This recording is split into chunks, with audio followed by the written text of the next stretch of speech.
Evolución. Diversidad de especies. Pangea. Fue el supercontinente que existió al final de la era paleozoica y comienzos de la mesozoica, que agrupaba la mayor parte de las tierras emergidas del planeta.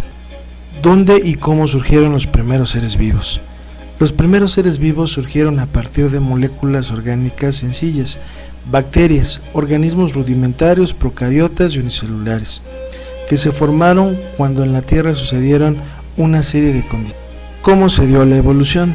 Los primeros seres vivos eran bacterias anaerobias, es decir, que vivían con ausencia de oxígeno, debido a que en la antigüedad la atmósfera no existía este gas. Seguidamente comenzó la evolución y la aparición de bacterias diferentes, que eran capaces de realizar fotosíntesis. Primeras células. Los seres vivos están formados por células, cada una de ellas encerradas en una membrana rica en lípidos especiales que las aísla del medio externo. Estas células contienen los ácidos nucleicos, ADN y ARN, que contienen la información genética y controlan la síntesis de proteínas. Esponjas marinas. Primeros seres vivos en la Tierra, era precámbrica.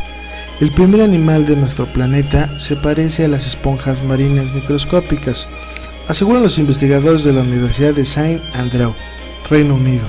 El descubrimiento del antepasado de primeros seres vivos de la Tierra retrasa la fecha del inicio de la vida animal entre 100 a 150 millones de años.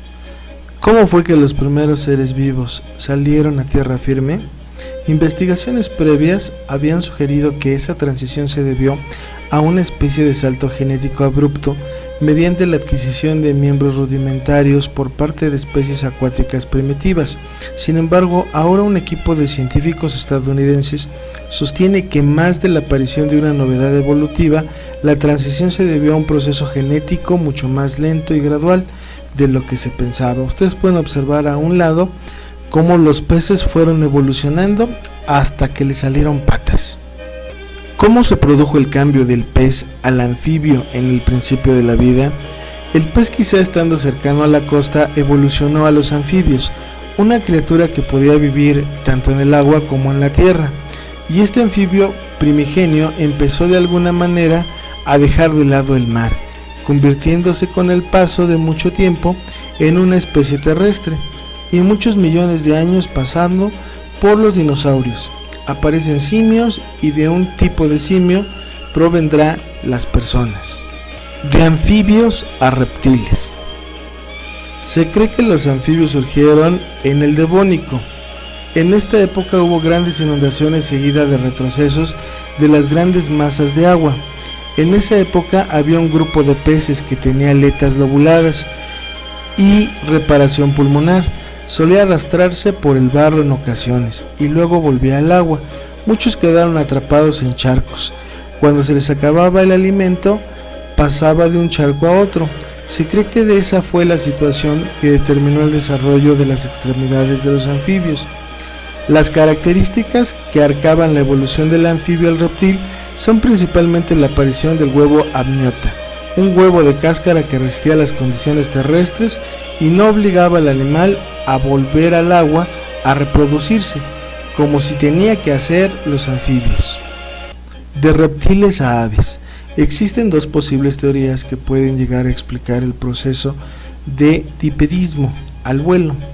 La primera sugiere que un grupo de reptiles bípedos desarrolló el hábito de aletear los miembros anteriores hacia arriba y abajo cuando corría, parecido como aletean las gallinas cuando corren. El levantamiento más íntimo logró por este aleteo fue una ventaja, permitiendo saltos cada vez más largos. Es probable que estos saltos cada vez fuesen mayores, permitiendo establecer finalmente el vuelo. 2. Esta segunda teoría es la mayor, apoyada por evidencia. El ave reptil ancestral era un animal avícola que se desarrolló sus miembros anteriores especialmente como ayuda para saltar de rama en rama. Los registros fósiles de las formas intermedias entre los reptiles y las aves son escasos. Sin embargo, el Archaeopteryx, descubierto en Baviera, arrojó luz de la teoría, haciéndola válida que la primera. Evolución de los mamíferos. En esta época había un grupo de reptiles que poseían características de mamíferos. Eran frecuentes desde el periodo Pérmico al Triásico y se conoce con el orden de los terápsidos. Con el tiempo dieron lugar a distintas ramas evolutivas que fueron apareciendo rasgos típicos de los mamíferos al tiempo que se entremezclaban con los reptilianos. Esto sucedió hace 180 millones de años cuando declinaron, dejando una línea de descendientes que no resurgiría hasta pasados 100 millones de años, durante los cuales los grandes reptiles predominaron en la Tierra. Los primeros fósiles corresponden de forma definitiva a un mamífero. Fueron encontrados en rocas del Jurásico. Durante este periodo existían ya 5 órdenes distintos de mamífero. Uno estaba compuesto por mamíferos pequeños similares a los roedores, que tenían características dentales típicas de estos animales, pero se extinguieron durante el Eoceno. Una orden consistía en mamíferos pequeños y carnívoros con molares de 3 cúspides, que también se extinguieron antes de finalizar el Eoceno. El tercer grupo estaba formado por mamíferos de tamaño de uno u otro topo. Tenía un régimen alimentario insectívoro y casi en toda seguridad podemos identificar como los antecesores de los mamíferos actuales, tras la desaparición de grandes reptiles al final de la era secundaria. Esta línea evolutiva se desarrolló con éxito durante todo el periodo terciario, que se conoce por este motivo como la edad de los mamíferos. Supuestamente los primeros mamíferos tuvieron su origen al finalizar el periodo Triásico, a partir de sus antecesores terápsidos. Estos mamíferos eran animales muy pequeños, eran criaturas muy activas, su alimentación consistía principalmente en insectos. El mantenimiento de temperatura de su cuerpo era constante, esto se debía a su modo de vida, el cual era muy activa. Esto sucedió en forma paralela con el desarrollo del corazón, de 4 cámaras y la separación completa de sangre oxigenada y la sangre desoxigenada. El poder mantener el calor en su cuerpo proporcionó el desarrollo de pelo en los mamíferos. También los primeros mamíferos se caracterizaban por poner huevos al igual que los reptiles. Al tener a sus crías se alimentaban de leche materna que se secretaba de sus madres mediante las glándulas en la piel de la madre. Al igual que los dientes tuvieron cambios y comenzaron a tener mayor variedad de estos para cortar su alimento.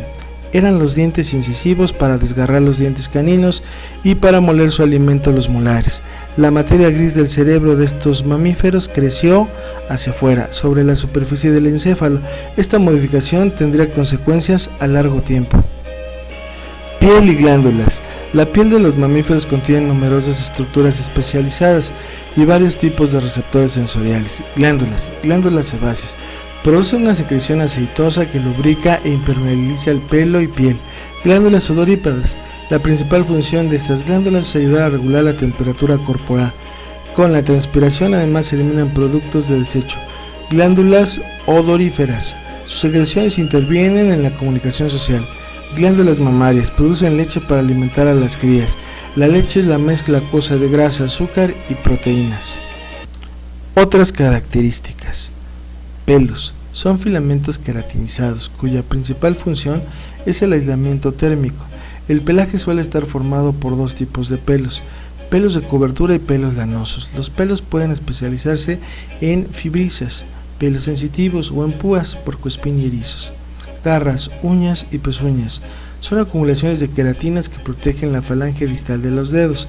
Las garras que se observan en carnívoros tienen una forma de gancho. Las uñas chatas se presentan en los primates. Las pezuñas son una cápsula cómea sólida que cubre las falanges terminales y se observan ungulados.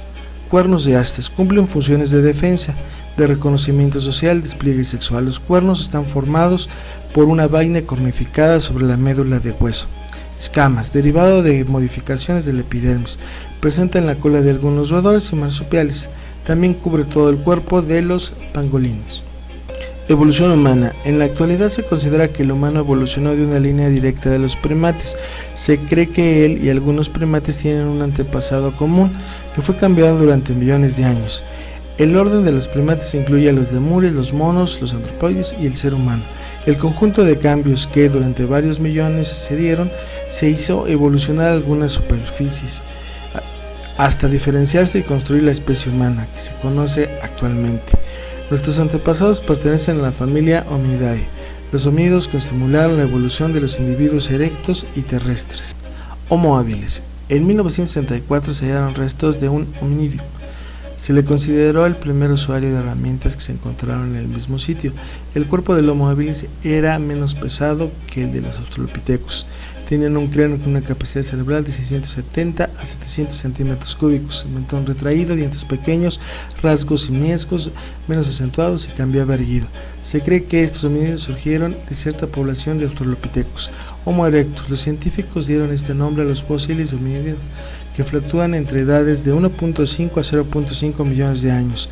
Los rasgos del Homo erectus eran distintos del Australopithecus y más aproximadamente del ser humano actual. Su cuerpo estaba perfectamente adaptado a la postura erguida y a la locomoción de dos pies, la frente inclinada, ausencia del mentón y las mandíbulas pesadas y protuberancias. Homo sapiens, hombre neandertal que apareció en Europa, Asia y África. El hombre neandertal era poderoso y de corta estatura, vivía en un ambiente riguroso, frío, construyó armas eficaces, cazó grandes animales para su alimentación y enterró a sus muertos con ceremonias. Su cerebro era tan grande más que el de un humano actual. Su avanzada cultura sugiere que eran inteligentes, las primeras personas semejantes a las actuales, pertenecientes a la especie Homo sapiens. Línea del tiempo de la historia del universo, la Tierra y la evolución. Acá podemos observar cómo hemos ido evolucionando en el transcurso de estos tiempos, ¿no? Y todavía todo lo que le falta a la humanidad por evolucionar. Aquí muestro la bibliografía donde obtuve esta información. Espero les haya gustado, quedo a sus órdenes. Me llamo Ricardo Alberto Gómez Ruiz.